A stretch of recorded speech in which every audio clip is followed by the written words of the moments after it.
mas sim continuar, porque hoje temos que fazer novas transformações, outras transformações. Temos que derrotar a austeridade para do seu túmulo fazer nascer direitos. Temos que derrubar aqueles que nos exigem empobrecimento, para que da sua derrota surja o crescimento. Há 41 anos atrás, quando as pessoas deste país se deitaram na noite de 24 de Abril, adormeceram num país onde poucos iam à escola e muito poucos sabiam ler e escrever. Adormeceram num país onde se começava a trabalhar ainda em criança e onde não havia salário mínimo, onde muito do trabalho era à jornada e não havia proteção no desemprego. Na noite de 24 de Abril, a PIDE ainda andava à espreita e não se tinha liberdade de opinião. Na noite de 24 de Abril, ainda se ia preso por se reivindicar a liberdade de opinião e ainda se morria em guerra no ultramar. A noite de 24 de Abril foi uma noite terrível e negra, como todas as noites do fascismo. Recebe-se menos salário por mais horas de trabalho. A precariedade é enorme e os jovens ou emigraram ou sujeitaram-se a estágios sucessivos. Os programas de austeridade nunca foram sufragados nem aceitos pelo povo português. No entanto, não deixaram de ser aplicados. Funcionários de instituições, nunca eleitos por ninguém, entraram pelo país e, conjuntamente com o governo PSD-CDS, impuseram medidas antissociais que destruíram, pedra por pedra, as conquistas de 25 de Abril, afrontando por diversas vezes a Constituição. Segundo os dados do Eurostat, Portugal é o quarto pior país no abandono escolar. Isto traduz de forma clara o resultado das políticas implantadas pelo Ministério da Educação nos últimos anos.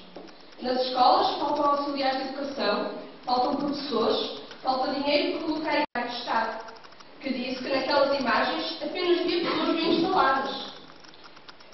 Um relatório da crise da Caritas Europa 2015 diz que Portugal foi o país da União Europeia onde mais aumentou o risco de pobreza e de exclusão social em 2014.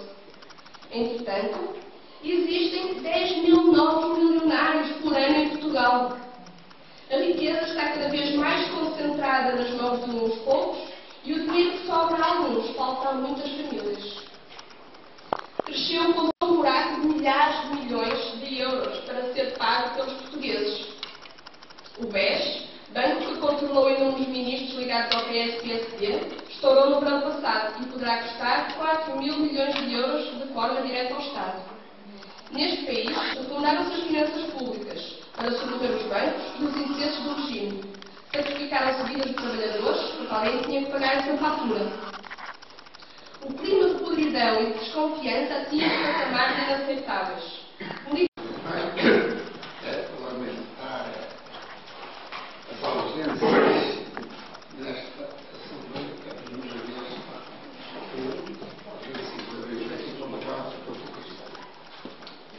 falta na bancada da Câmara vereadores, faltam deputados municipais, falta alguma coisa está a correr mal, quando o 25 de Abril já não interessa às pessoas.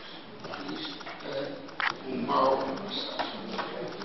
Foi possível abandonar as pessoas, fechando hospitais, escolas, tribunais, muitos outros serviços públicos. Como foi possível empobrecer tanto um povo, obrigando de novo a seguir o caminho do exílio e da imigração? Como foi possível criar um monstro fiscal com incomportáveis impostos,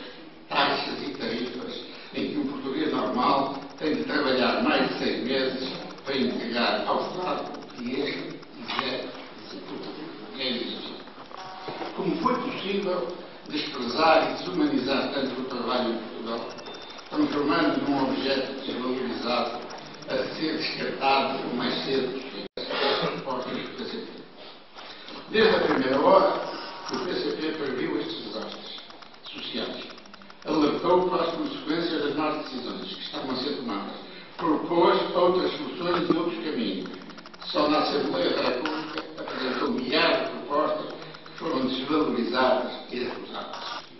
Apesar do PCP ser o partido mais antigo e o mais experiente em Portugal e ser o único partido que assenta a sua política numa base científica, que é uma teoria dialética marxista, a comunicação social, jornais, rádios e televisões, omite, esconde e deturpa o pensamento e as propostas dos comunistas. Reparem que nos vários programas semanais da opinião pública relevante não dão voz aos comunistas do PCP. Nos vários programas individuais não há PCP. Há muitos PSDs, alguns PS e um bloco de esquerda. Inferior ao dos outros partidos, como sendo parlamentar e no meio de constantes interrupções. Muitos referem-se a Marx como um barbudo agitador de massas, contrário de alguns economistas que vantagem em juntar-se aos comunistas. Não tenhamos dúvidas, o PCP é neste momento a força política que melhor defende os pequenos e os médios empresários. Defendemos uma repartição mais justa entre trabalho e capital. Somos contra o vencimento de benefícios milionários de gestores que oferem centenas de milhares de euros, enquanto os trabalhadores, por eles geridos, ganham um salário mínimo insuficiente para viver com dignidade. Será que há algum trabalho que justifique um rendimento mensal de centenas de milhares de euros? Não será justo um salário máximo?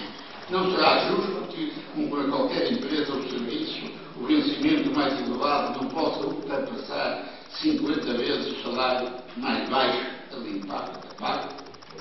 Não é justo que numa empresa beneficiem não é só os gestores, os administradores, os diretores, quem nela trabalha de forma igual.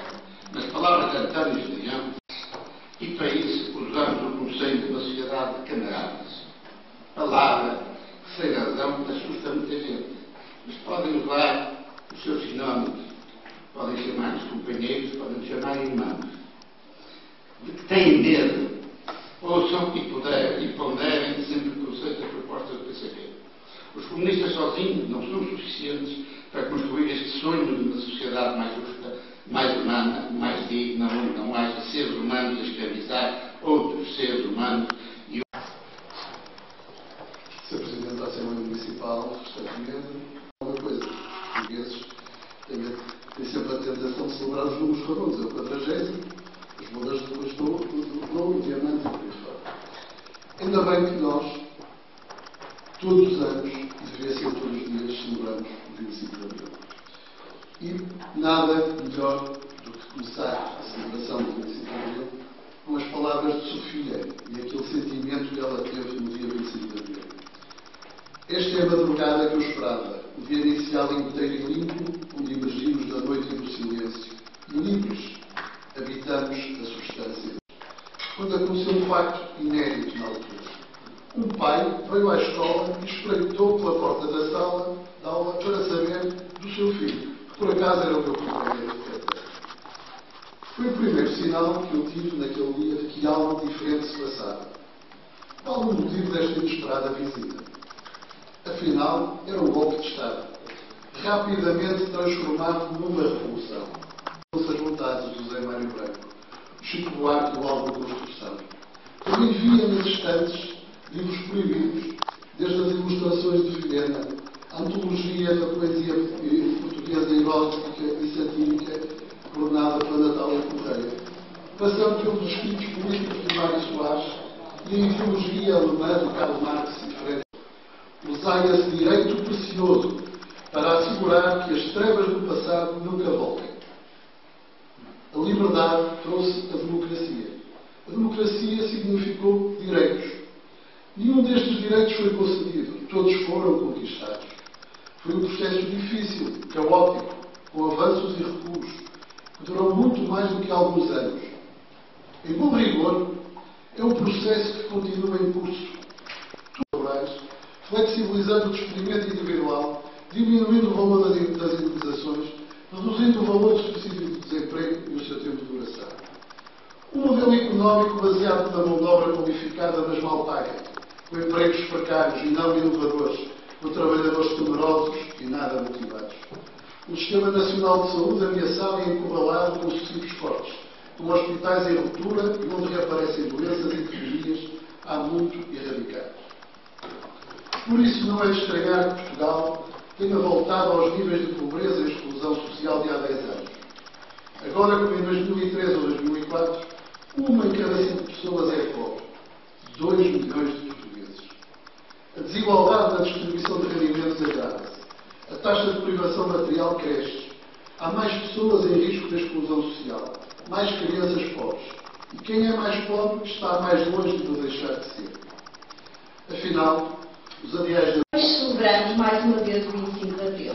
Ao fim de mais 40 anos, com a mesma intensidade de sentimentos e com a consciência do que representou a instauração do regime democrático e o derrubo do Estado autocrático. Conseguimos criar um regime político alternativo que cautela de forma eficaz os direitos de liberdade e garantias dos cidadãos, como até hoje este o faz. Talvez porque somos homens feitos de pés de barro, com as nossas fraquezas e virtudes, em que a história já nos ensinou que existem caminhos de governação perniciosos que não devemos seguir. Humanidade. Respeitando acima de tudo o valor da liberdade, valor primordial sobre todos os outros, que instituiu-a, a começar pela liberdade de expressão, o que permitiu ao homem estudar-se a si mesmo, criticar-se e pôr-se em causa. E é agora, no século XXI, em que, como políticos, na ilusão de que esgotamos esta forma de regime, devemos parar e ponderar, questionar o que foi feito até agora, que conquistas alcançamos, o que queremos preservar, que novos desafios queremos alcançar. E continuamos com o nosso projeto democrático. Tivemos a coragem de nos lançarmos mais uma vez no combate à solução dos nossos problemas económicos ou financeiros, que hoje nos permitem olhar para o futuro sem medo de perder as bases do nosso sistema democrático: educação, saúde, assistência social. Ao fim de 4 anos, conseguimos recuperar a nossa soberania económica. Saímos da recessão económica, combatemos o déficit excessivo, não nos endividámos a juros excessivos, aumentámos as exportações, criámos mais empresas que visam a criação de mais postos de trabalho. A agência alimentar de 122 milhões de euros, que foi criada em parceria com Misericórdias e outras entidades na área social.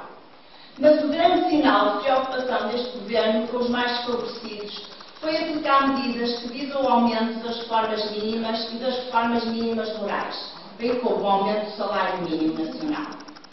Sem deixar para trás a continuação da gestão de um sistema de saúde tendencialmente gratuito, em que hoje em dia está assegurada a sua sustentabilidade, com a reposição de pagamentos à indústria farmacêutica, a criação de novos hospitais e unidades de centros de saúde, com a aplicação da isenção da taxa moderadora para menores de 18 anos, com o aumento dos utentes com médico de família e enfermeiro nas suas áreas de residência.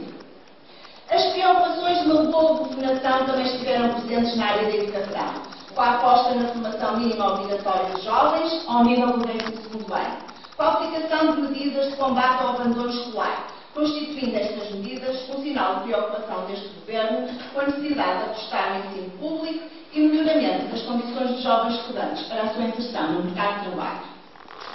É verdade que já vivemos melhor, mas a gastar o que não era nosso. É chegada a altura de relançarmos o país. As condições existem. As competências também. Só será necessário que cada um de nós seja capaz de subordinar os seus interesses pessoais, corporativos e partidários aos supremos interesses do país. Com esses de contribuir para definitivamente melhorar as condições de vida de todos os portugueses e fazer jus aos sacrifícios até agora suportados por todos nós. É importante que a liberdade e a responsabilidade das datas do 25 de Abril sejam os principais vetores de decisão e progresso. Viva Portugal!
E a finança enche a pança com o aval da liderança. Despedimentos em vez de aumentos são os rumos da mudança. Especuladores,